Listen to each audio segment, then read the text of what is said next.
So welcome children, welcome to LK's NEET Biology. This is third video on neural control and coordination. I am Dr. Ramesh Kumar और मैं आपको ये video आप तक पहुंचा रहा हूं ताकि आपकी कुछ हेल्प हो सके और आप अ, अपने नीट यूजी की परीक्षा में बायोलॉजी में अच्छे स्कोर प्राप्त कर सकें। हमारा उद्देश्य यही है and I wish you all the good luck. अगर आपको ये पसंद आती है वीडियोस और ये सब्जेक्ट आपके समझ में आता है, आप लाइक करते हैं तो इसे लाइक करिए, शेयर करिए, सब्सक्राइब करिए और टेलीग्राम पर हमसे जुड़िए। कोऑर्डिनेशन, जैसा कि मैं पहले ही आपको बता चुका हूं कोऑर्डिनेशन का। What is coordination? बेसिकली कोई भी दो सिस्टम्स, कोई भी दो ऑर्गन्स, डिफरेंट अलग अलग चीजें जब मिल करके एक दूसरे को के पूरक में, वी कॉम्प्लीमेंट ईच अदर। हम इनकी मदद कर रहे हैं, ये हमारी मदद कर रहे हैं। We are complementing each others functions. हम मिलके जब कोई इस तरह से काम करते हैं कि जो हम चाहते हैं वो काम अच्छे से हो जाए, आपसी तालमेल और सामंजस्य से, इसी को कोऑर्डिनेशन बोलते हैं। हमारे बॉडी में जो भी चीजें डिफरेंट डिफरेंट एक्टिविटीज होती हैं, ये एक्टिविटीज जो है हमारे बॉडी में बेसिकली दो सिस्टम्स होते हैं, एक नर्वस सिस्टम या न्यूरल सिस्टम और दूसरा हार्मोन सिस्टम, एंडोक्राइनोलॉजी। तो ये नर्वस सिस्टम एंड एंडोक्राइन, ये दोनों आपस में मिलके कोऑर्डिनेट करते हैं एक दूसरे के साथ ताकि हम अपने डिफरेंट एक्टिविटीज को कर सकें। I just try to explain this by one example which I have already said. I mean flight और फियर मैं आपको बता चुका हूं, लेकिन मैं अभी आपको शॉर्ट में समझाता हूं ताकि आपके समझ में आ जाए कि किस तरह से ये हमारी मदद करते हैं। ओके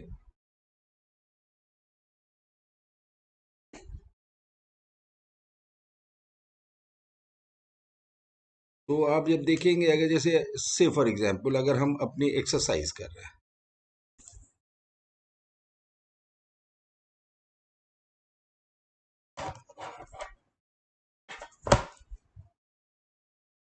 एक्सरसाइज में क्या होता है, आप देखिए हमें अपने जॉगिंग करनी है, हमें एक्सरसाइज करना है।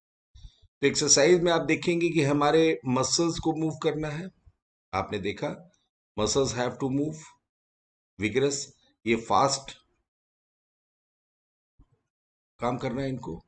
तो इसके लिए क्या, दे नीड मोर, इनको क्या चाहिए, दे नीड मोर ऑक्सीजन। ये अब ये आपने देखा कि ये हमारी नर्व्स काम कर रही थी, जो मसल्स मूव कर रही हैं बिकॉज ऑफ नर्व्स। नर्व्स में स्टिमुलस जाता है जो मसल्स को दे रही है और हमारी मसल्स तेजी तेजी तेजी तेजी चल रही है बिकॉज वी आर एक्सरसाइजिंग। हम जॉगिंग कर रहे हैं, दौड़ रहे हैं, रनिंग कर रहे हैं मसल्स। सो क्या क्या चीजें होती है उस समय ड्यूरिंग एक्सरसाइज? मसल्स यानी नर्वस सिस्टम काम कर रहा है, लेकिन मसल्स को ज्यादा रैपिडली काम करने के लिए ज्यादा ऑक्सीजन चाहिए। ज्यादा ऑक्सीजन का मतलब हुआ ज्यादा ब्लड चाहिए। ये तो नर्वस सिस्टम इस पे तो काम नहीं कर सकता। ब्लड कहाँ से ज्यादा वो भेज पाएगा? नहीं। और ज्यादा ब्लड ऑक्सीजन कहाँ से होगी? या हम ब्लड सप्लाई भेज देंगे, और हमें ऑक्सीजन कहाँ से ज्यादा मिलेगी? हमारा लंग्स जो है वो इंक्रीज ब्रीदिंग करेंगे, क्योंकि आप जानते हैं जो एटमॉस्फेरिक ऑक्सीजन है एयर में, जो 22% के आसपास होती है, वही ऑक्सीजन हम इनहेल करते हैं। तो ज्यादा ब्रीदिंग होगी,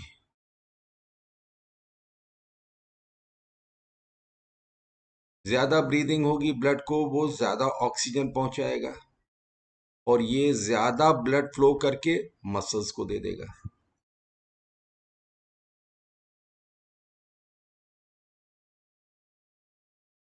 ठीक। तो whenever we are exercising, अब आप देखिए कोऑर्डिनेशन समझने के लिए एक्सरसाइज कोई आप सबसे सरल उदाहरण है कि हम जब मसल हमारी एक्सरसाइज करती है, जॉगिंग में, रनिंग में, वॉकिंग में, फास्ट वॉकिंग में, तो क्या होता है, हमारी मसल्स ज्यादा तेजी से कॉन्ट्रैक्ट कर रही हैं। ये because of the nerves stimulation, क्योंकि नर्व्स या नर्वस सिस्टम काम कर रहा है, न्यूरल सिस्टम।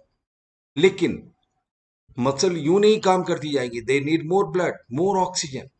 और मोर ऑक्सीजन कहां से आएगी? हमारी सांस, क्योंकि हम ज्यादा 1 मिनट में ज्यादा बार ब्रीथ करेंगे तो हम ज्यादा ऑक्सीजन ले पाएंगे और ये ऑक्सीजन फिर हम ब्लड में दे पाएंगे और ब्लड लेकर के इनको जाकर के मसल्स में देगा। तो आपने देखा कि ये सारे काम कौन है, यानी blood, increase blood supply to muscles, ये इंक्रीज ब्लड देना, इंक्रीज ब्रीदिंग करना, और ब्लड वॉल्यूम तो आपको मालूम है कि ब्लड वॉल्यूम हमारे कांस्टेंट है। जो ब्लड है हमारे 5 लीटर के आसपास होता है। आपको मालूम है कि 5 लीटर हमारा ब्लड है टोटल। अब हमारे मसल्स को ब्लड चाहिए ज्यादा, कहाँ से मिलेगा? तो आपने देखा ये 5 लीटर ब्लड जो है ये मसल्स में भी जाता है, ब्रेन में भी जाता है, लंग्स में भी जाता है, हार्ट में भी जाता है, स्किन में भी जाता है, डाइजेस्टिव ट्रैक्ट में भी जाता है, जीआईटी में भी जा रहा है। इसमें ये तो वाइटल स्ट्रक्चर्स है, मसल्स को तो चाहिए ही चाहिए। ब्रेन में ब्लड की सप्लाई कम नहीं हो सकती, ब्रेन को चाहिए ही चाहिए because it is a vital structure. Lungs में आप जानते हैं कि लंग्स में चाहिए ही चाहिए बिकॉज उसको ज्यादा ऑक्सीजन इन सब में चाहिए, हार्ट को चाहिए। ये they are important structures. Skin and GI tract they are not very important structures उस समय, जिस समय एक्सरसाइज कर रहे हैं उस समय हमारी प्रायोरिटी ये नहीं है, ये प्रायोरिटीज है। तो यहाँ की ब्लड सप्लाई कम नहीं होगी बल्कि स्किन एंड जीआई ट्रैक्ट की ब्लड सप्लाई कम हो जाएगी, और यहाँ से जो ब्लड बचा वो मसल्स में चला जाए। ठीक है, तो ये सारी चीजें कहाँ कौन कौन कर रहे हैं, कहाँ से कोऑर्डिनेट हो रही है? तो आपने देखा इसमें ये सारी चीजें कौन कर रहा है? एड्रिनलिन नामक हार्मोन। एड्रिनलिन ये एक हार्मोन होता है जो कहां से निकलता है? एड्रिनल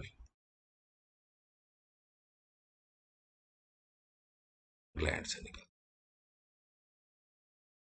एड्रिनल ग्लैंड आपको बता चुका हूं, मैं एक बार फिर से समझा दे रहा हूं। ये किडनी अगर है, किडनी के अपर पोल पे यहाँ पे ये एड्रिनल, ये हार्मोन बनाता है जो जिसका नाम एड्रिनलिन होता है। और ये एड्रिनलिन क्या करता है? ये मसल्स में ज्यादा ब्लड भेज रहा है, ये काम कर रहा है, ये ब्रीदिंग बढ़ा रहा है, and skin and GI tract की ब्लड सप्लाई को कम कर रहा है। तो आपने देखा एंड रिजल्ट क्या हुआ? एंड रिजल्ट ये हुआ कि हमारी मसल्स को ज्यादा ब्लड मिलने लगा। तो आपने देखा नर्वस सिस्टम मसल्स को फास्ट मूवमेंट करा रहा है, और हार्मोन जो है उसकी ब्लड सप्लाई बढ़ा रहा है। ये दोनों मिलके काम कर रहे हैं, and that is what is coordination. Got it?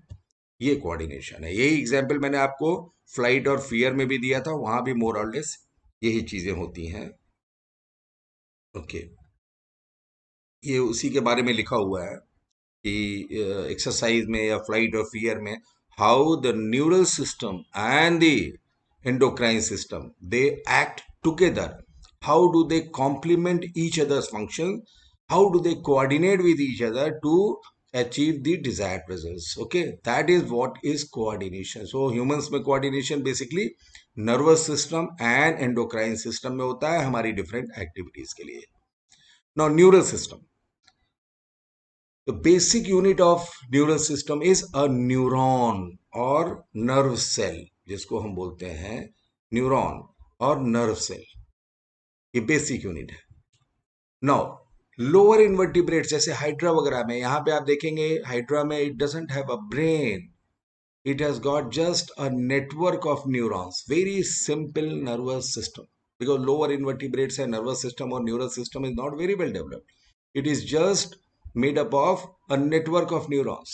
But in insects, the neural system is slightly more developed because insects have a small brain, they have certain ganglia. What are ganglia? Ganglia are basically bunches of neural tissues. Bunches of neural tissues. So that is what about neural system? It is less developed in lower invertebrates, more developed in insects, but the most developed in vertebrates. Humans में, humans में हमारे neural system क्या होते हैं? They are basically two types. आपको nervous system हमारा जब study करना है ह्यूमंस का, तो CNS, that is central nervous system, and there are just two things, हमेशा याद रखिएगा, सेंट्रल नर्वस सिस्टम में ब्रेन एंड स्पाइनल कार्ड, सिर्फ दो ही चीज होती है सेंट्रल नर्वस सिस्टम। जो दूसरा पार्ट होता है that is peripheral nervous system. So neural system in humans is made up of either CNS, CNS and PNS. CNS comprises of brain and spinal cord, and PNS has nerves. Nerves coming from brain and nerves coming from spinal cord. Brain से आने वाली nerves को हम बोलते हैं cranial nerves, और जो हमारी स्पाइनल कॉर्ड से निकलती है उन्हें हम बोलते हैं spinal nerves. There are 12 pairs of cranial nerves which emerge from brain and are known as cranial nerves. Spinal nerves are 31 pairs and they emerge from spinal cord. Okay. Now, nerve में fibers होते हैं. Now, fibers में ध्यान रखिए, जिसमें भी you may be asked, afferent fibres. ये afferent fibres और इफरेंट फाइबर्स, एक नर्व में दो तरह के फाइबर्स हो सकते हैं, एफरेंट या efferent. What are afferent fibres? Afferent fibres क्या है? इनको सेंसरी फाइबर्स भी बोलते हैं, सेंसरी. और इफरेंट फाइबर्स क्या है? इनको मोटर फाइबर्स भी बोलते हैं, मोटर फाइबर. ठीक है. सेंसरी है which carries information towards the CNS. Carries, ले जाती है इंफॉर्मेशन टू सीएनएस, ये ले जाती है, इसको एफरेंट फाइबर्स. मोटर जो होती है, इट कैरीज इंफॉर्मेशन या रिस्पॉन्स जो भी होता है to the tissue, CNS. CNS से ये इंफॉर्मेशन ले जाती है पेरिफेरल स्ट्रक्चर्स में, टिश्यूज को. मोटर पार्ट, मसल्स, जैसे मसल है आपकी, मसल्स, मसल जो है पेरिफेरल टिश्यू.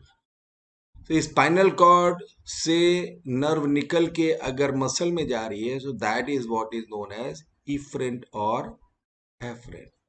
स्किन से, स्किन या मसल कहीं से भी कोई इंफॉर्मेशन लेके हम स्पाइनल कॉर्ड या ब्रेन में ले जा रहे हैं, तो that is afferent. So you have two types of fibres, afferent fibres which carry the information or the sensations from the peripheral structures to the CNS, whereas efferent fibers are the fibers which are carrying a response from the brain. Brain ने उसको order कर रहा है कि जाओ ये काम करो. So it is sending the order to the peripheral structure, muscle को भेज रहा है, ओके मूव. तो जो सीएनएस से फाइबर्स निकल करके पेरिफेरल टिश्यूज में, मसल्स वगैरह में आते हैं, वो कहलाते हैं इफरेंट फाइबर्स और motor fibres. And afferent fibres are sensitive. तो ये लिखा हुआ है, एफरेंट फाइबर्स जो है आपके, ये लिखा हुआ है मैंने, पेरिफेरल टिश्यू से, जैसे मसल, एक उदाहरण आप रख सकते हैं, मसल, स्किन, जितने भी सेंसरी आर्गन है आपको पता है, मसल है, स्किन है, मैंने आपको पहले बता दिया था, आईज है, विजन जो करते हैं, हियरिंग है, they all are sensory organs. Skin में क्या होता है? पेन, टेम्परेचर, ये फाइबर्स होते हैं. आईज है, हियरिंग है, गस्टेटरी है, टेस्ट सेंसेशंस, गस्टेटरी. ऑल्फैक्टरी होती है, स्मेल की पावर को. ये सेंसेशंस है. ये सेंसेशंस को लेकर के ये सीएनएस की तरफ जा रही है. सीएनएस क्या है? ब्रेन या स्पाइनल कॉर्ड. इसको हम एफरेंट बोलते हैं. इफरेंट फाइबर सीएनएस में प्रोसेस हो गया, अब ये ऑर्डर आता है, कमांड आ रहा है, कमांड, ये कमांड लेके चल रहा है कि जाओ पेरिफेरल टिश्यू या ऑर्गन को ऑर्डर दिया, जाओ ये करो. ये इफरेंट कहलाता है. ठीक है. तो ये एक स्टिमुलस लेकर के एफरेंट फाइबर्स क्या कैरी करते हैं? स्टिमुलस. ये स्टिमुलस ले जा रहे हैं. स्टिमुलस ले जाने वाले फाइबर्स को एफरेंट या सेंसरी बोलते हैं. और जो फाइबर्स कमांड लेके जाते हैं ब्रेन से टिश्यूज की तरफ, जाओ ये काम करना है तुम्हें, वो इफरेंट कराते हैं. No, PNS. आपने देखा पीएनएस में there are two types of nerves, cranial nerves and spinal nerves. No, ये जो होती हैं इसमें दो आप बांट सकते हैं. ये बेसिकली सोमैटिक न्यूरल सिस्टम, इसको दो तरह से भी और डिवाइड कर सकते हैं कि एक सोमैटिक न्यूरल सिस्टम और एक ऑटोनॉमिक नर्वस सिस्टम. सोमैटिक मतलब जो हमारे, यूं समझ लें सिंप्लीफाई करने के तरीके, जो हमारे अंडर कंट्रोल है, जैसे स्केलेटल मसल्स जितनी भी, तो सोमैटिक को आप स्केलेटल मसल डाल सकते हैं, स्केलेटल मसल्स.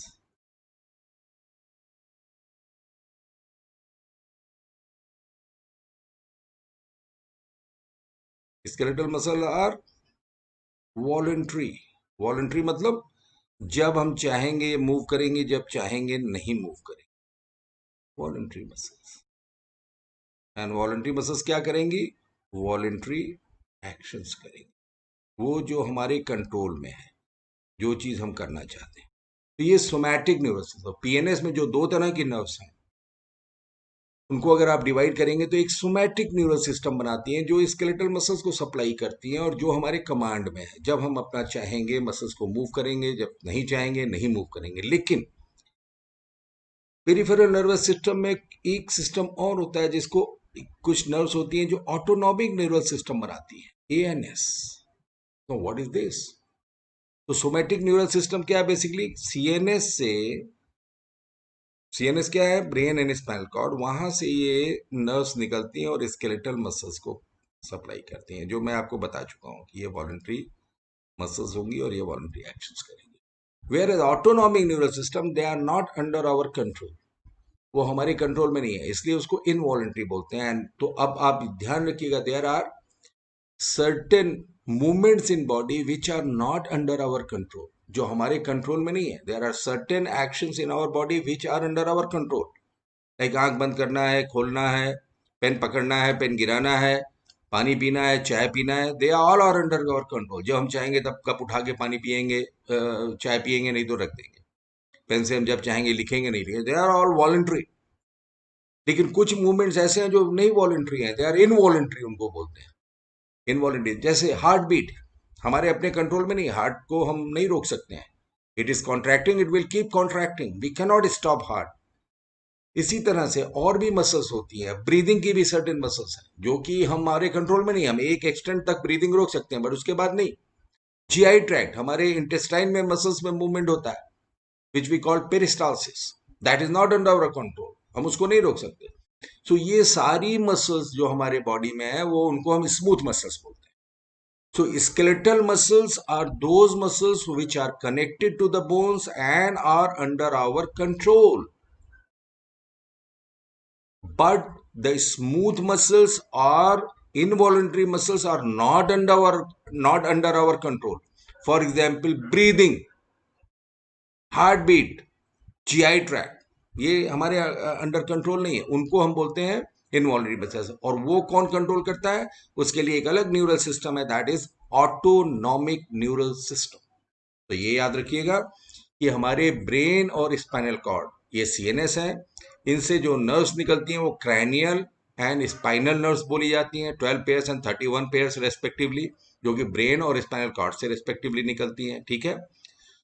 नो, इन नर्व्स में सोमैटिक न्यूरल सिस्टम, जो कि सीएनएस से कमांड लेके, सीएनएस मतलब ब्रेन एंड स्पाइनल कॉर्ड से कमांड लेकर के स्केलेटल मसल में जाता है, they are under our control और हम उनको कंट्रोल कर सकते हैं।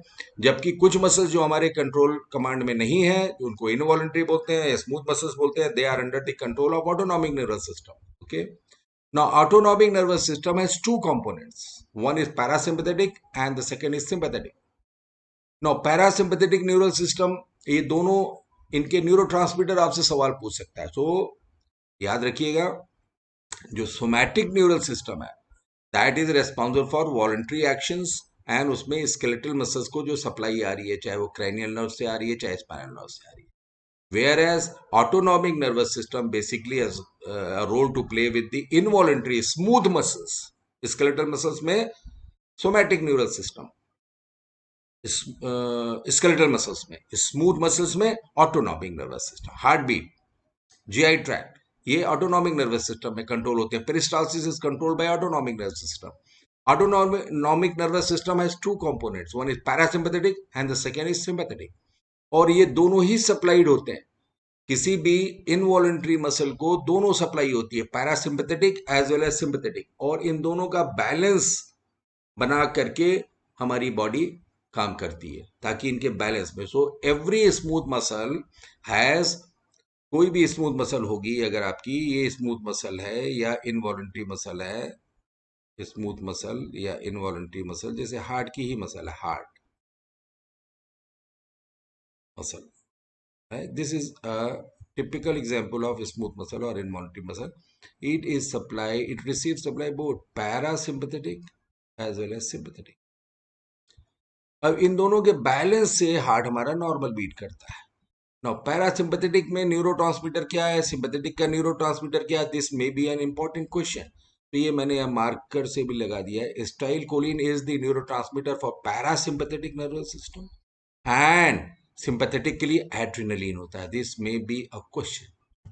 विच of the following neurotransmitters is responsible for parasympathetic neural stimulation of two smooth muscles. So it is acetylcholine. Remember it. याद रखिएगा.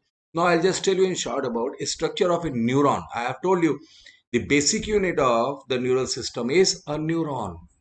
न्यूरॉन होती है ना। हाउ डज, मैं आपको बना दे रहा हूँ एक रफ डायग्राम, आप लोग बना करके देख लीजिएगा।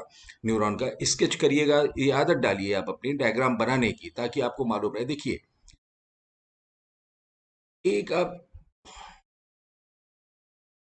यूं आप एक, मैं सिंप्लीफाई एक बना रहा हूँ डायग्राम आपका। ये कर दिया, यहाँ से आप तमाम वो निकाल लीजिए ब्रांचिंग स्ट्रक्चर। सिंप्लीफाइड तरीका आपको न्यूरॉन बनाने का, इसकी प्रैक्टिस किया करिए तो आपको याद हो जाएगा अच्छे से।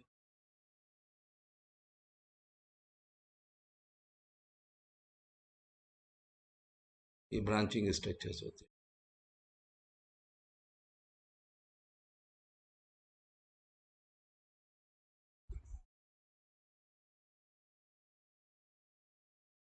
ये देखिएगा न्यूरॉन्स को, अगर आपको न्यूरॉन बनाना है तो कुछ इस तरह से बने।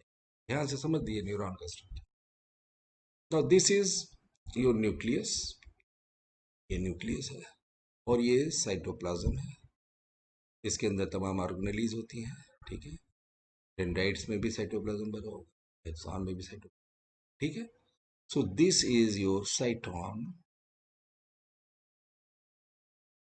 और इसी का नाम सेल बॉडी भी बोलते हैं। तो this is structure of a neuron. तो neuron has a cell body, and cell body से तमाम ब्रांचिंग स्ट्रक्चर निकलते हैं, जिनको हम डेंड्राइट्स बोलते हैं, डेंड्राइट्स,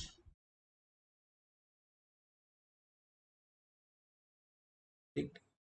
एंड देन एक लॉन्ग फाइबर निकलता है जिसको हम एक्सॉन बोलते हैं। ये प्रैक्टिस आप लोग कर लीजिएगा। नो, एक्सॉन जो होता है, जो खत्म जहां होता है, it divides into many terminals.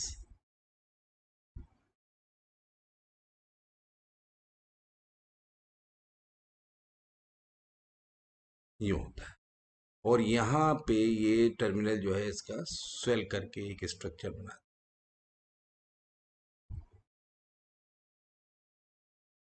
यूं, know, cell body has a nucleus and other organelles, जो माइटोकॉन्ड्रिया वगैरह होते हैं, जैसे होता है सेल का स्ट्रक्चर उसमें।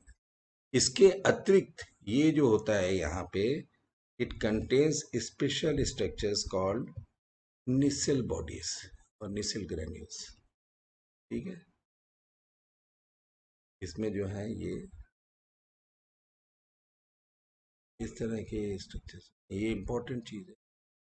और ये यहाँ भी मिलते हैं, डेंड्राइट्स में भी, एक्सॉन्स में नहीं मिलते, ठीक है।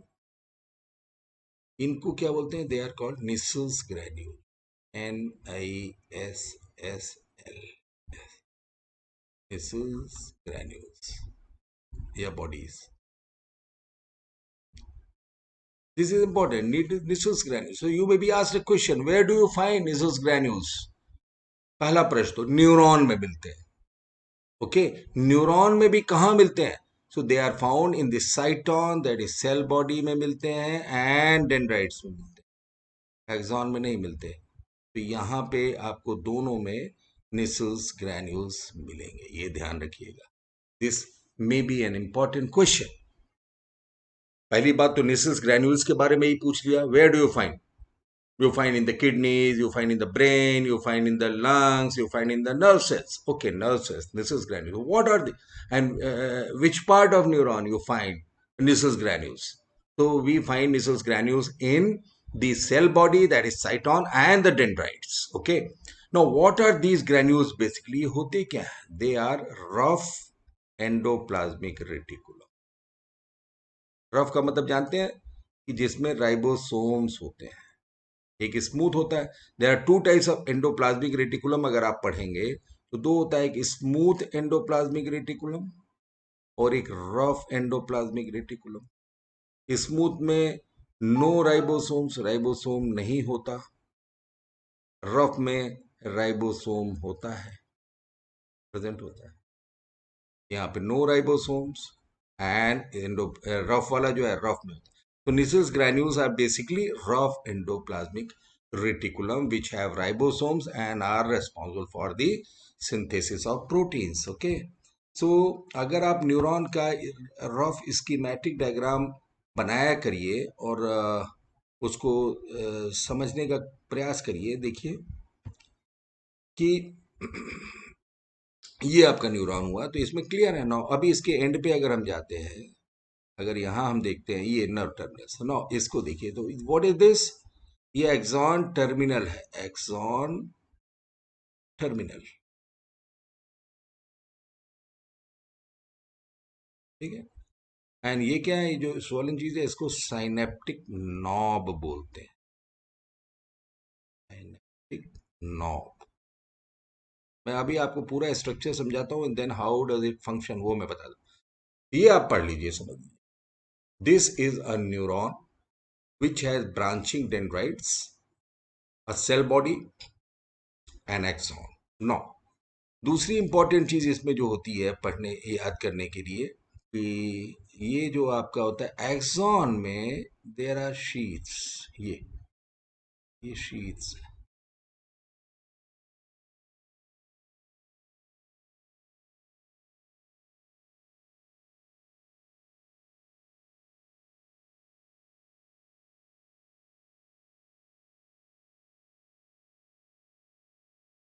एंड दी शीट्स है, इसमें सेल होती है श्वान से,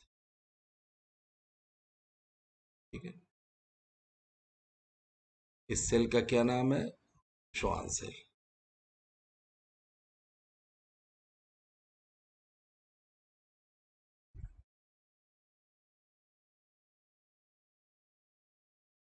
और ये शीत का क्या नाम है, माइलिन शीत,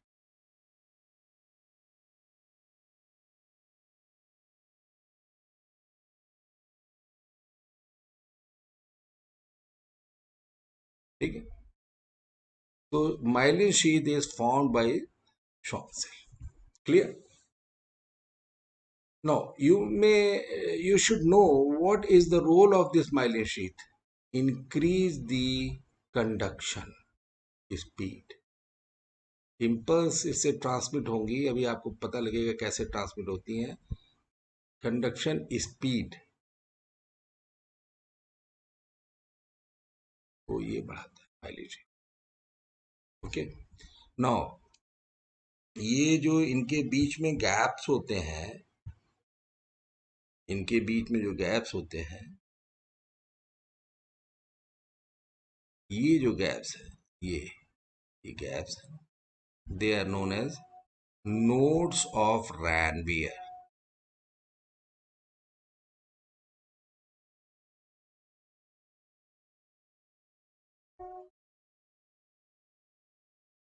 ठीक है।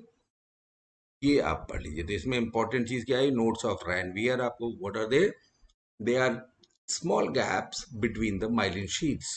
Now myelin sheath has a Schwann cell and this Schwann cell forms myelin. So which cell forms myelin sheath? This is what is the function of myelin? It increases the speed of the conduction of the impulse, ठीक है। Now दूसरा important ये आपका Nissl's granules थे, where do you find them, in the dendrites and the cyto, clear.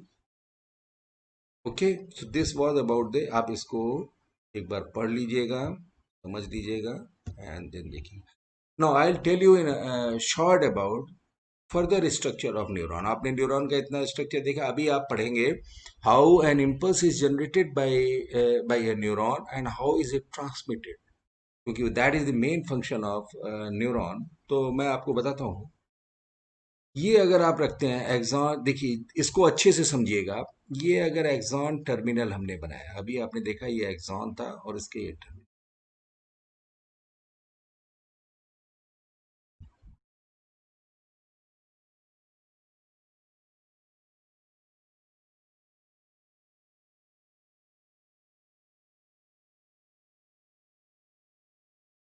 ठीक है, ये axon है, ये एक्सॉन टर्मिनल है, ये synaptic knob. Synaptic knob has granules. जब आप अभी बाद में पढ़ेंगे तो आपके समझ में आएगा कि इसका क्या, क्यों मैं बता रहा हूँ। ना ये साइनेप्टिक ग्रैन्यूल जो होते हैं, साइनेप्टिक ये ग्रैन्यूल्स जो साइनेप्टिक नॉब में है, granules, they have a chemical. उन केमिकल को हम न्यूरो ट्रांसमीटर बोलते हैं। न्यूरो मीन्स नर्वस सिस्टम और न्यूरल टिश्यू, एंड ट्रांसमीटर मतलब जो इम्पल्स को ट्रांसमिट करने में मदद करता है। एक नर्व में इम्पल्स ट्रांसमिशन में जो मदद करे उसको न्यूरो ट्रांसमीटर बोलते हैं। ठीक है, तो इन ग्रैन्यूल्स के अंदर ये न्यूरो ट्रांसमीटर ना। अभी आप देखेंगे कि अगर एक न्यूरॉन जो है दूसरे न्यूरॉन के पास में रिले करेगा तो ये न्यूरॉन, एक न्यूरॉन ये हुआ। इसी प्रकार से अगर दूसरा दूसरा न्यूरॉन मैं बनाना चाहूंगा तो वो यूं बनाऊंगा। ये दूसरा एक एक्सॉन एक्सॉन टर्मिनल हो जाएगा।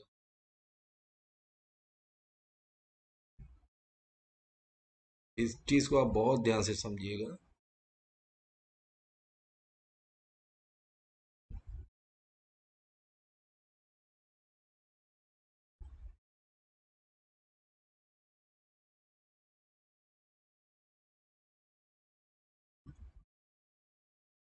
ठीक है, ये एक्सॉन है, एक्सॉन टर्मिनल दूसरा। इस इन दोनों यहाँ पे भी यही सब चीजें होंगी। देख, यहाँ पर ये जो गैप होता है, this is called synapse, this cleft.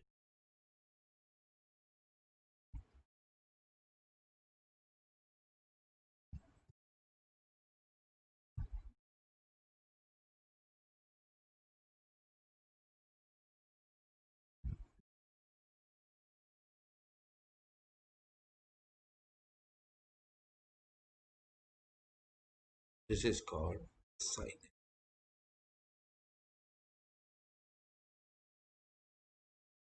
So what is synapse? Synapse is a small gap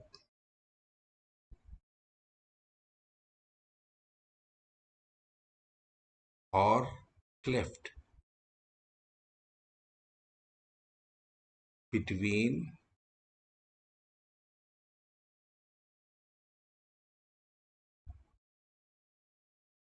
one neuron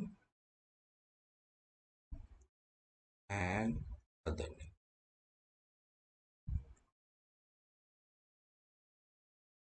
ठीक है, तो आपने देखा एक न्यूरॉन ये था, ये और एक ये था, और इन दोनों के बीच में एक छोटा सा क्लेफ्ट है, दर्रा है, दरार है। That is known as synapse. Now एक चीज होती है myoneural junction. What is that? उसको भी पढ़ लीजिए। नो, मायोन्यूरल जंक्शन जो होता है उसमें बेसिकली आपका जहाँ पे ये अल्टीमेटली ये टर्मिनेट कर जाएगी। एक्सॉन टर्मिनल जो है, जैसे ये आपने बनाया, मान लीजिए ये एक्सॉन टर्मिनल है, ये मैं सिंप्लीफाई करके बनाता हूँ। ये एक्सॉन का टर्मिनल था, ये इसके एक्सॉन टर्मिनल है, और यहाँ पे फाइनली ये आके मसल में लैंड करना है, ये मसल है। ठीक है, सो एक्सॉन टर्मिनल और मसल के बीच में जो गैप है वो myo, myo means muscle, neural, neural मतलब न्यूरल टिश्यू जो कि न्यूरॉन है। Myo, muscle, neural junction. ठीक है, और ये जो चीज है साइनेप्टिक क्लेफ्ट जो होती है, ये चूंकि ये साइनेप्स है बीच में, आप जिसको मायोन्यूरल साइनेप्स होते हैं, ये पार्ट कहलाता है प्री साइनेप्टिक और ये कहलाता है पोस्ट साइनेप्टिक। पोस्ट साइनेप्टिक मतलब जो साइनेप्स के बाद हो। मैं पोस्ट साइनेप्टिक मेम्ब्रेन कह सकते हैं जो मसल है, और ये आप प्री साइनेटिक बोल सकते हैं जो न्यूरॉन था। दोनों चीजों को समझ लीजिए, अच्छे से समझ लीजिए। What is pre synaptic membrane, what is post synaptic synaptic membrane. Synapse के पहले जो है, जो एक्सोनल मेम्ब्रेन है, तो प्री साइनेप्टिक क्या हुआ, जो एक्सॉन का, एंड जो पोस्ट साइनेप्टिक है, जो मसल की मेम्ब्रेन, ये जो बना रही थी, ये चीज, ये जो इसकी इसकी मेम्ब्रेन होगी, that will B post synaptic. Now post synaptic membrane मैं क्यों बता रहा हूँ, बिकॉज पोस्ट साइनेप्टिक मेम्ब्रेन जो होती है, it has folds like this which has receptors, ये रिसेप्टर्स होते हैं, और जब ये प्री साइनेप्टिक से न्यूरोट्रांसमीटर रिलीज होते हैं, तो ये न्यूरोट्रांसमीटर इन रिसेप्टर्स में ले लिए जाते हैं और फिर आगे फॉरवर्ड कर। ठीक है, आप अभी आगे पढ़ेंगे तो समझ में आ जाएगा, मैं अब आगे चलता हूँ। तो न्यूरल सिस्टम ये बता दिया आपको, एफरेंट बता दिया, सोमैटिक बता दिया, एएनएस का बता दिया, सेल बॉडी बता दिया, डेंड्राइट्स का। Exactly, I have written down the same thing. They are tree-like branching structures which arise from the cyton. Dendrites also contain Nissus granules like cyton or cell body. So Nissus granules are found in the cyton and the dendrites. What are Nissus granules? They are basically rough endoplasmic reticulum having ribosomes for protein synthesis. Now axon is usually single in number. Axon has sheaths called myelin sheaths which enclose Schwann cells. Nodes of Ranvier, the gap between two myelin sheaths is called node of Ranvier. Myelin sheath is responsible for faster conduction, that is speed of conduction. Now axons end by dividing into axon terminus, and each terminal has a swelling called synaptic knob. Synaptic knob has vesicles which contain a chemical called neurotransmitters which are responsible for onward transmission of the impulses. Now synapse, I've already told you, synapse is a gap between one axon terminal and another, and myoneural junction is called junction between axon terminal and the muscle. Perisynaptic membrane, postsynaptic membrane, I have already. No, types of synapse. No, आप देखेंगे कि दो तरह के synapses हैं, एक electrical synapse है and दूसरा केमिकल साइनेप्स है। नो, एक बात याद रखिएगा, in human body electrical synapses are not found. हमारे बॉडी में इलेक्ट्रिकल साइनेप्स नहीं होते हैं, हमारे बॉडी में केमिकल साइनेप्स, क्योंकि इलेक्ट्रिकल साइनेप्स जो होते हैं basically they are not found in humans, and उसमें साइनेप्स बेसिकली होता ही नहीं। जैसे मतलब आप यूं समझ लीजिए कि ये अगर ये एंड कर रहा है, एक एक्सॉन ये कर रहा है, इसी से ऑलमोस्ट जुड़ा हुआ, देयर इज नो गैप, यानी there is no synapse, no synapse, अगर है भी तो बहुत छोटा सा है। ठीक है, इलेक्ट्रिकल वाले में क्यों, क्योंकि यहाँ पे कोई केमिकल की मदद से ट्रांसमिट नहीं होती इम्पल्स, ये इम्पल्स आई यहाँ गई, इसने इसको दिया, ये आगे बढ़ गई, just electrical impulse is travelling, there is no role of any chemical और न्यूरो। इसलिए इलेक्ट्रिकल साइनेप्स में जो है न्यूरोट्रांसमीटर की जरूरत नहीं है, इसलिए साइनेप्स की जरूरत नहीं है, बिकॉज इस साइनेप्स में ही अभी आप पढ़ेंगे न्यूरोट्रांसमीटर्स रिलीज होते हैं। Now chemical synapse, they are found in humans, they are synaptic cleft. यहाँ पे साइनेप्स या साइनेप्स जो क्लेफ्ट है, it is well developed in chemical synapse, poorly developed or absent in electrical synapses. Electrical synapses are not found in humans, they are very rare. Human body contains only chemical synapses. Neurotransmitters are not found in electrical synapses, they are found only in chemical synapses. And speed of conduction जो होती है, that is always better in electrical. Electrical synapse की speed is better than chemical synapse, क्योंकि यहाँ पे chemical की मदद से बढ़ रहा है, इसलिए थोड़ा स्लो कंडक्शन, जबकि इलेक्ट्रिकल में it is just the current which is flowing from one to another. और इसमें साइनेप्स एक एक्सॉन ये हुआ, एक ये हुआ, बीच में लगभग नहीं, तो ये सिर्फ अपनी इम्पल्स को यूं ट्रांसमिट कर दी, देयर इज नो साइनेप्स, क्योंकि गैप हो जाएगा तो फिर इलेक्ट्रिकल इम्पल्स ट्रांसमिट नहीं कर पाएगी, ब्रेक हो गया, बिकॉज सर्किट ब्रेक कर गया, इसलिए कोई साइनेप्स इनमें नहीं होता, या होता भी है तो बहुत पुअरली डेवलप है। जबकि केमिकल साइनेप्स में यूं आया, इसने न्यूरो दिया, ये न्यूरो कहाँ रिलीज हुआ, साइनेप्स, एंड देन ये न्यूरो लेता है ये और आगे बढ़ती है। This is chemical, this is electrical, दोनों में थोड़ा से डिफरेंसेस हैं, याद कर लीजिएगा, बिकॉज एग्जामिनेशन में पूछा जा सकता है आपसे। Now this is the structure of a neuron, you know this is dendrite, ये डेंड्राइट है, सिंप्लीफाइड स्ट्रक्चर है। This is your nucleus,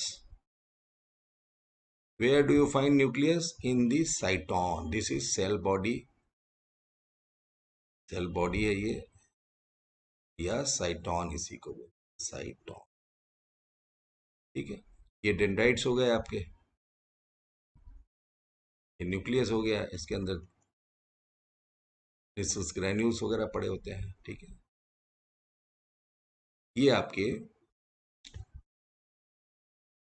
axon है, ये पूरा का पूरा, ये पूरा का पूरा जो आपका एक्सॉन चल रहा है। एक्सॉन यहाँ आप देखेंगे, ये टर्मिनल एक्सॉन टर्मिनल में डिवाइड हो गया, एंड इस टर्मिनल स्वेलिंग, ये साइनेप्टिक नॉब हो गई। यहाँ आप देखेंगे ये शीथ है, माइलिन शीथ, माइलिन शीथ, और ये देखेंगे श्वान सेल है, श्वान सेल। ये बीच में जो गैप्स हैं, node of, node of Ranvier. ठीक है, so this is about neuron. You must practice the diagram of neuron and write down everything, dendrite, nucleus, तभी आपको याद रहेगा। रफ स्केच लेके एक पेन आप बनाया करिए, इसमें न्यूक्लियस बनाइए तो साइटोन में बनाइए, साइटोप्लाज्म बनाइए, निसल्स ग्रैन्यूल्स, यहाँ पे आपको ये जरूर लिखना पड़ेगा कि ये यहाँ पे निसल्स ग्रैन्यूल्स, सॉरी ये निसल्स ग्रैन्यूल्स है, Nissl's, this is very important thing. And क्या होते हैं ये भी मालूम है, they are nothing but rough endoplasmic reticulum.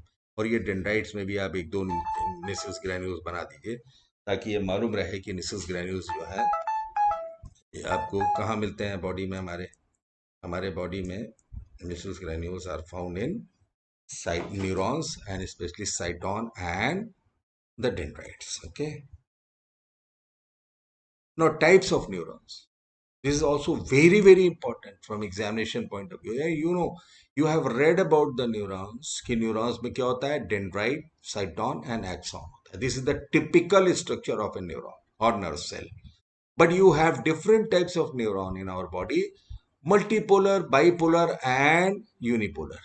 ये आप जो देखते हैं कि ये तीन तरह के हैं, multipolar, bipolar and unipolar. This is very important, very important, आप इसको पढ़ लीजिए, अच्छे से समझ लीजिए, बिकॉज एग्जामिनेशन में जरूर एक सवाल आएगा। Now what do you mean by multipolar neurons? When there are two और more than two dendrites and one axon. अगर यूं आप बनाते हैं एक dendrite,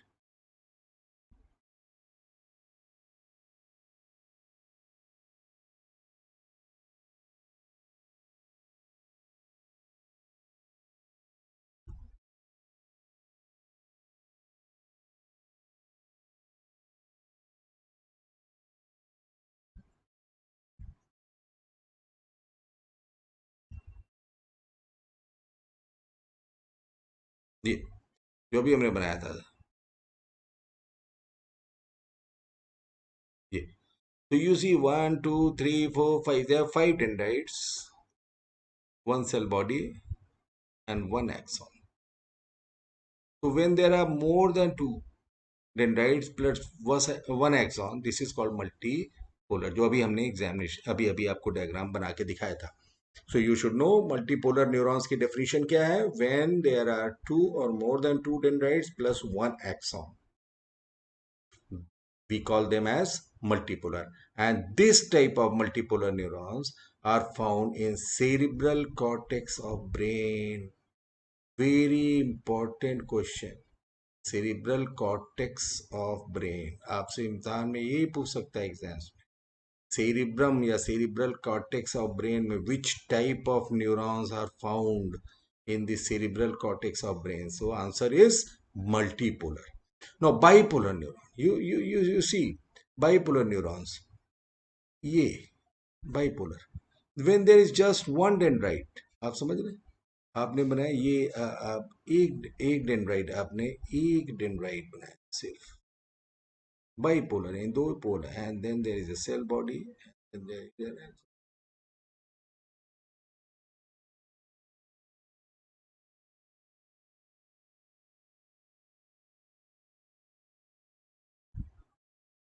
one dendrite and one axon. Cell body तो होती ही होती है सब में, one dendrite and one axon, you call them bipolar, and this is found in retina. This is very important, ये क्वेश्चन बहुत important. Where do you find bipolar neurons? It is the retina of eyes. जब आप आई का structure बताऊंगा मैं आपको, तो retina में bipolar and unipolar neurons, there are no dendrites, unipolar, no dendrites, only cell body plus axon. ये cell body हो गई, ये सेल बॉडी हो गई, and there is just one axon.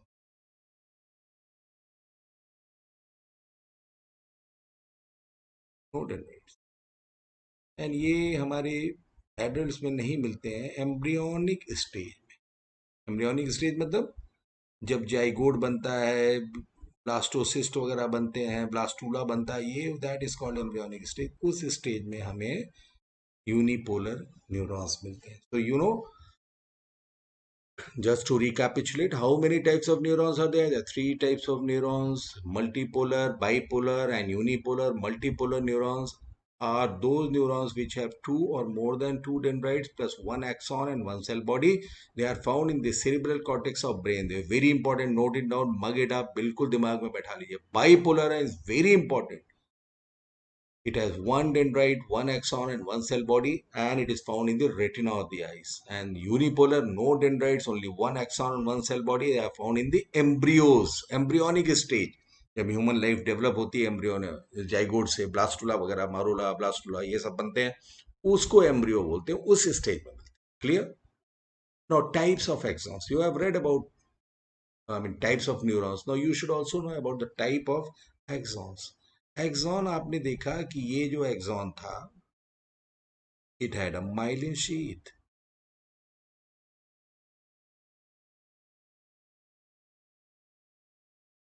which contained Schwann cells, और ये Schwann cells बनाती है myelin को, faster conduction होता है. So exam में you may be asked, what is the role of myelin sheath? So they increase the speed of conduction of the impulse. That is the answer. Now there axons में दो तरह के axons हैं, एक ये हुए, एक दूसरा ये हुआ.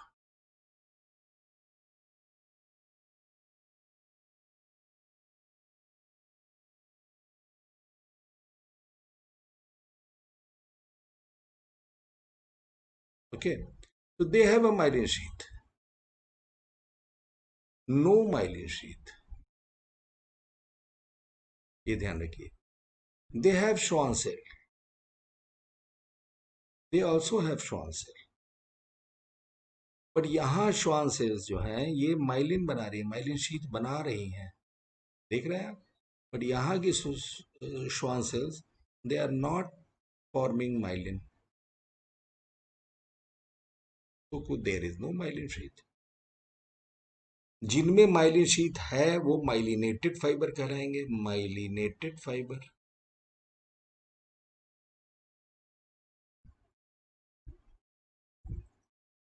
और जिनमें नहीं है वो नॉन माइलिन. ठीक.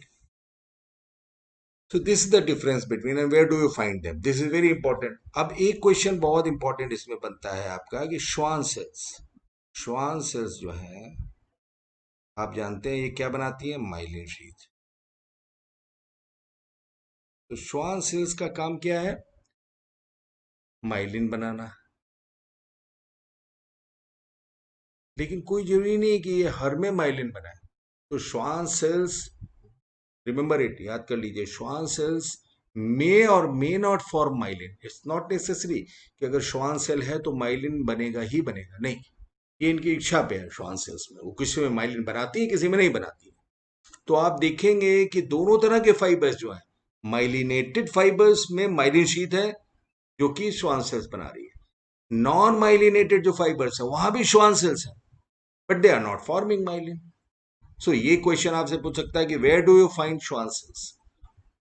ट्रिकी क्वेश्चंस होते हैं, इसमें आपको ध्यान रखना है. If they are asking only about Schwann cells, then answer is both.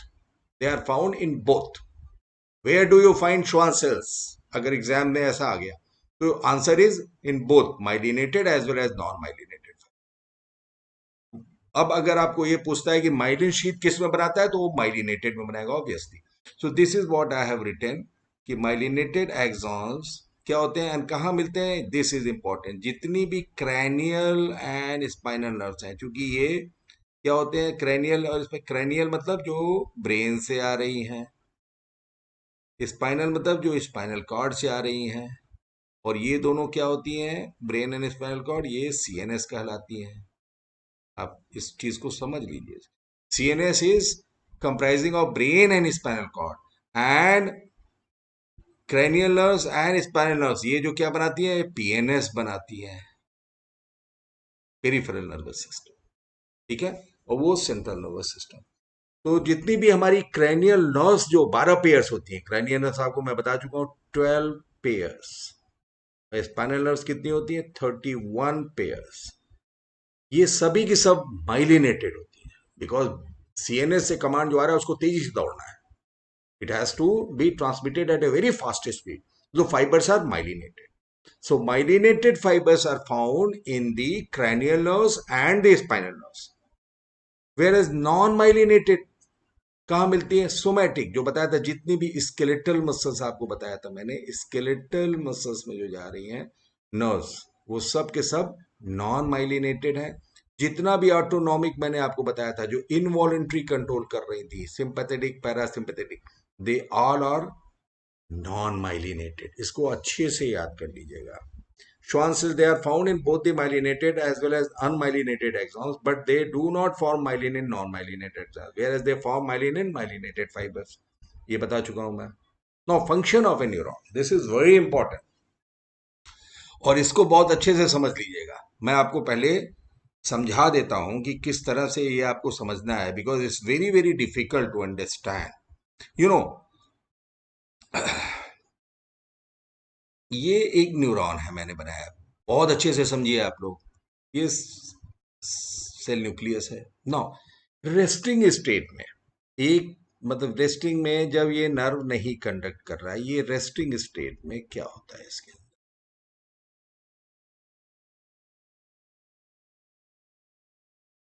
Resting state में ये होता है, आप देखिए एक्सॉन है, एक्सॉन की मेम्ब्रेन है, ये एक्सोप्लाज्म, एक्सोप्लाज्म मतलब जो साइटोप्लाज्म अंदर पड़ा होता है।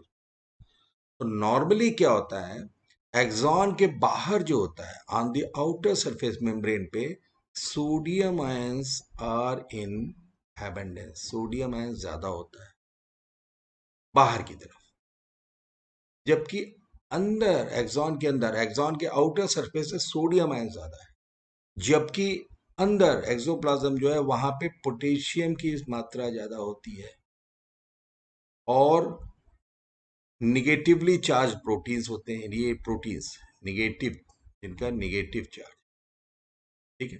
लेकिन ये जो मात्रा है पोटेशियम की कंसंट्रेशन, तो वेरी हाई कंसंट्रेशन, बहुत बढ़ा हुआ सोडियम होता है एक्सॉन के बाहरी सरफेस, जबकि पोटेशियम उतना नहीं होता, पोटेशियम होता है लेकिन इसकी कंसंट्रेशन, यानी आप ये याद रखें सोडियम की concentration is more than potassium की कंसंट्रेशन, और सोडियम मेनली कहाँ है, आउटर, और ये इनर, आउटर का मतलब समझ रहे हैं ना, जो मेम्ब्रेन के बाहर है ये सोडियम है, ये रेस्टिंग है। एक न्यूरॉन जब नर्व नहीं कंडक्ट कर रहा है तब की स्थिति होती है कि न्यूरॉन एक्सॉन के बाहरी सरफेस पे सोडियम की मात्रा कंसंट्रेशन बहुत ज्यादा है, जबकि पोटेशियम की संख्या बहुत कम है, और एक्सोप्लाज्म उसके अंदर जब जाएंगे तो देखेंगे वहां सोडियम है ही नहीं है, पोटेशियम है थोड़ा बहुत, और निगेटिवली चार्ज प्रोटीन है। इसका नतीजा क्या होता है, अब ये कैसे होता है, ये क्यों इस तरह की स्थिति होती है, वो मैं आप समझ लीजिए। देखिए, अगर ये एक्सॉन आप रखते हैं, ये एक्सॉन रखते हैं, तो इसकी मेम्ब्रेन जो होती है इट हैज अ पंप, जिसको हम सोडियम पोटेशियम पंप को, ध्यान से समझिए, ये पंप जो होता है ये कहाँ मिलता है, एक्सोनल मेम्ब्रेन पे, एक्सॉन की मेम्ब्रेन पे, एक्सोनल, एक्सॉन की मेम्ब्रेन को एक्सोनल मेम्ब्रेन बोलेंगे, ठीक है। यहाँ पे ये पंप होता है ना, ये पंप क्या करता है आपको पहले समझना है, ये जितना भी है इसमें 3 सोडियम को ये बाहर फेंकता है और 2 पोटेशियम को अंदर, ये पोटेशियम, पोटेशियम, और ये सोडियम पी,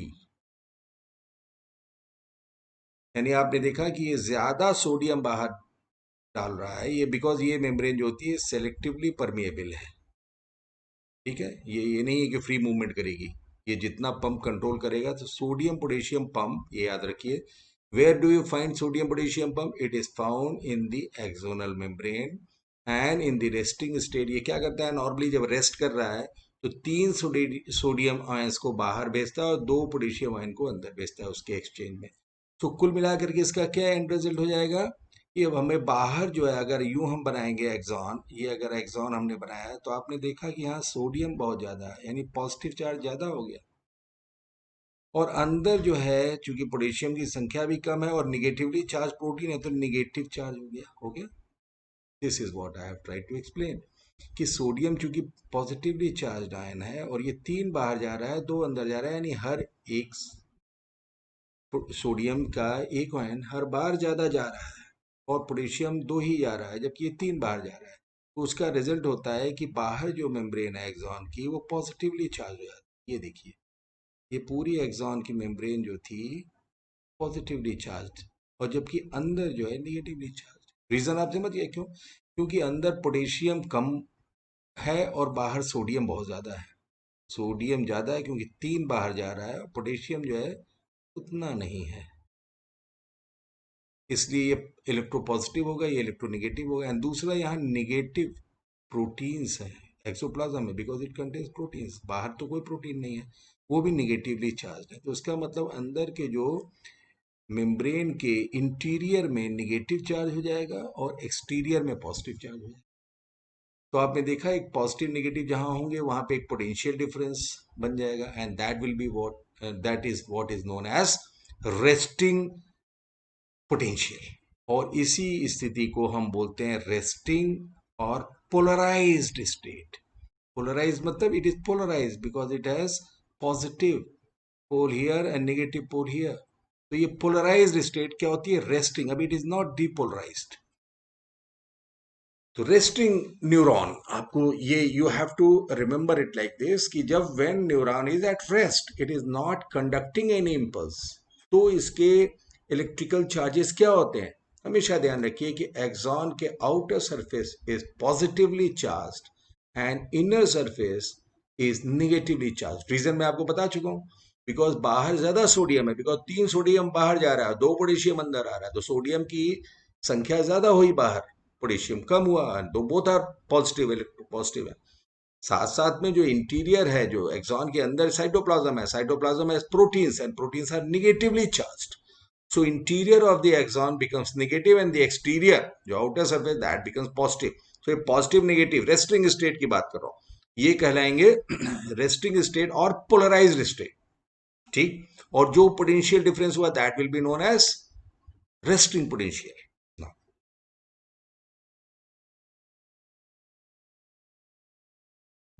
now depolarization। अभी आपको हमें डीपोलराइजेशन देखना है। What is this is what is generation. इसी को बोलते हैं generation of an impulse. Generation of an impulse. आप जानते हैं न्यूरॉन का काम क्या है? 2 काम होता है, जनरेट करता है एंड देन ट्रांसमिट करता है या कंडक्शन आगे को बढ़ाता है। ठीक है, पहले ये जनरेट करेगा और फिर उसको कंडक्ट करेगा, ये 2 काम है न्यूरॉन। ठीक है, these are functions of neuron. It will generate an impulse and then it will conduct an impulse. Now एक चीज आपने समझ ली, resting state या polarized state का क्या मतलब हुआ? The exterior of axon is positively charged whereas the interior of axon is negatively charged. Reasons I have told you, because there is a sodium potassium pump which is found in the membrane of the axon and it pushes 3 sodium ions outward and sends 2 potassium ions inside. तो sodium का charge बाहर ज्यादा होगी उसकी मात्रा, potassium अंदर उतनी मात्रा में नहीं होगा क्योंकि 3 के एवज में 2 जा रहा है, पहली बात।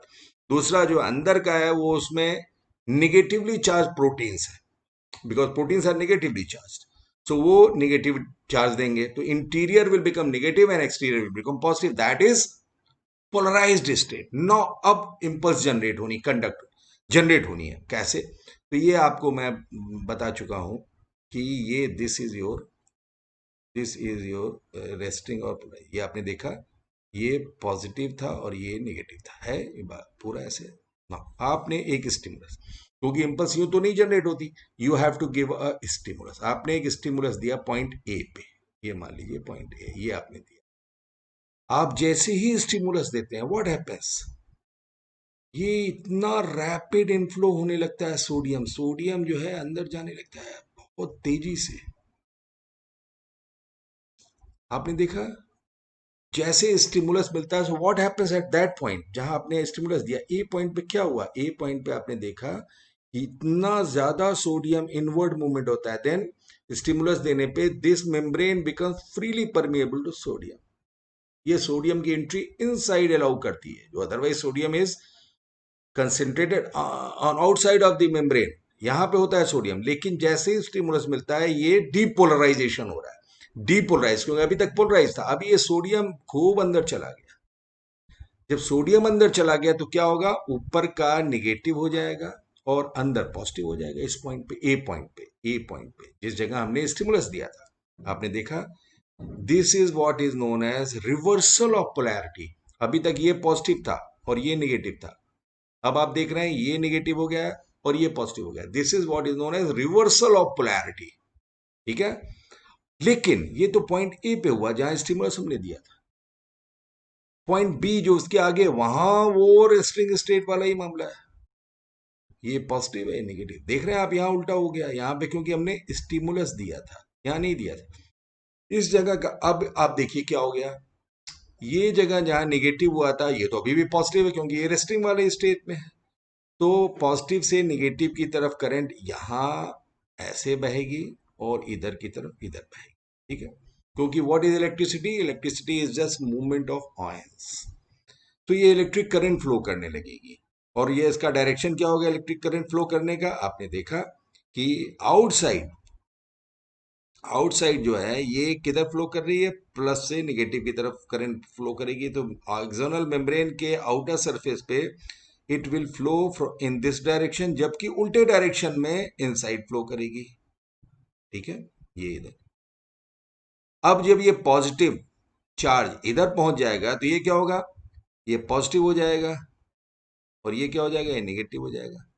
फिर ये इसी तरह से आगे बढ़ाता रहेगा, and in this manner the current will keep moving, and that is what is conduction. So I hope I have made it clear कि कैसे है। अगर आपको कोई प्रश्न पूछना होगा तो इसमें आप पूछ सकते हैं। वैसे इट्स वेरी सिंपल, कि आप एक बार इसको फिर से मैं बता दे रहा हूँ। Function of a neuron is generation of an impulse and conduction of the impulse. No generation of the impulse basically, आपको सबसे पहले जानना है व्हाट इज रेस्टिंग स्टेट और पोलराइज्ड स्टेट।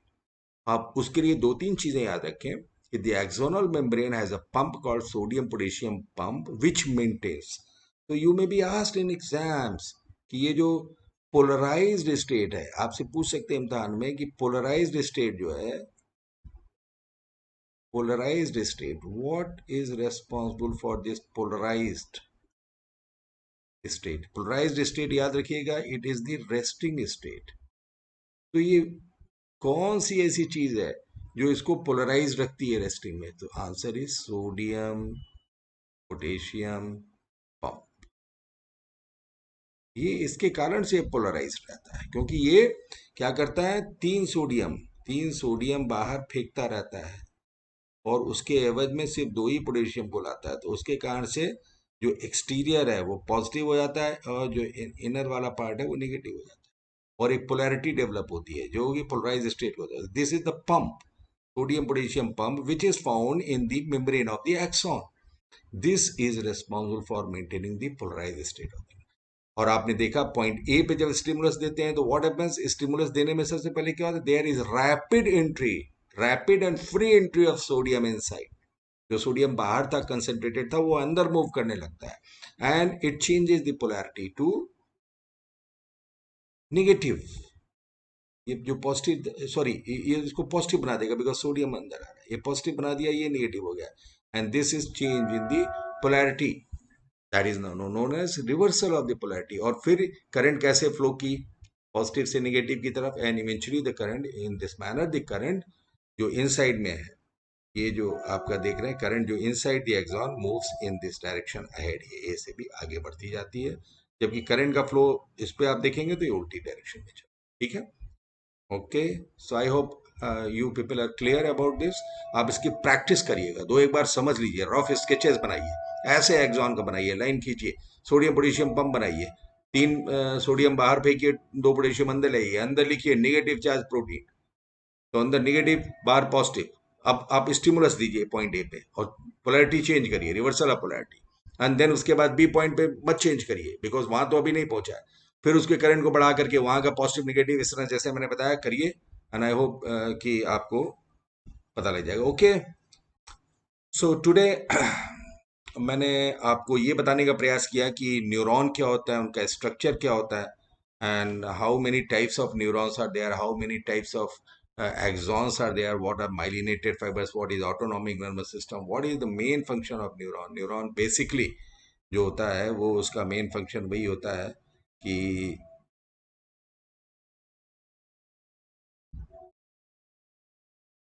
न्यूरॉन का मेन फंक्शन है generation of impulse and conduction of impulse. So, अगर कोई confusion है, if you people are confused on any issues, I mean, kindly let me know on Telegram, और मैं जितना हो सकता है I will try to simplify the issue further, ताकि आपके समझ में आ सके। और मेरी आपसे एक रिक्वेस्ट ये है कि आप सभी लोग एक रफ पेपर उठाइए, एक पेन उठाइए और स्कीमेटिक डायग्राम्स बनाइए, सिर्फ लाइन खींचिए, एक्सॉन बनाइए, साइटोन बनाइए, डेंड्राइट्स बनाइए, मल्टीपोलर, यूनिपोलर, बाइपोलर न्यूरॉन्स कहाँ मिलते हैं, that's very important, bipolar retina, multipolar cerebral cortex, unipolar embryos, इस तरह से इसको करके Nissl's granules, what are they basically, where do you find neuron, neuron में भी कहाँ मिलते हैं, इस तरह से Schwann cells, they are found in both myelinated as well as unmyelinated, but they form myelin only in myelinated, they do not, it's not necessary that if you have a Schwann cell, आपके पास एक Schwann cell है तो myelin बनना ही बनना है, नहीं, but myelin कौन बनाता है, श्वान सेल ही बनाती है, अगर बनाती है then we have myelin sheath and then we call them as myelinated fibres, नहीं बनाती तो नॉन माइलिनेटेड बोलते हैं। कहाँ मिलते हैं माइलिनेटेड फाइबर, जितनी भी cranial nerves and spinal nerves उनको माइलिनेटेड फाइबर्स होते हैं, जितने सोमैटिक न्यूरल सिस्टम है यानी स्केलेटल मसल्स को जो भी सप्लाई कर रहे हैं they are non myelinated, and जितनी भी आपकी ऑटोनॉमिक नर्वस सिस्टम है, parasympathetic and sympathetic, they are non myelinated. इसके सिवाय आप याद रखिएगा दोनों का न्यूरो है, पैरासिम्पैथेटिक का न्यूरो याद करके रख लीजिएगा, ये very important question, acetylcholine होता है, और whereas the neuro of sympathetic nervous system is adrenaline. Anyway, so keep in touch, और कोई प्रॉब्लम्स हो तो आप मुझे बताइएगा, और एलकेस नीट बायोलॉजी का अगर आपको लगता है कि इससे कुछ फायदा हो रहा है तो आप अपने फ्रेंड्स को बताइए, अपने सर्कल में बताइए, लोगों को रिकमेंड करिए, ताकि पब्लिक का सबका आप सबका भला हो सके। हमारा इंटेंशन बिल्कुल साफ है, we are not here to earn money, purpose is to make you literate, and कि आप थोड़ा सा जानकारी बढ़ाएं, उस के मद्देनज़र ये हम सब इसमें शेयर करते हैं। अगर आप इसे पसंद करते हैं तो इसको लाइक करिए, शेयर करिए, सब्सक्राइब करिए, एंड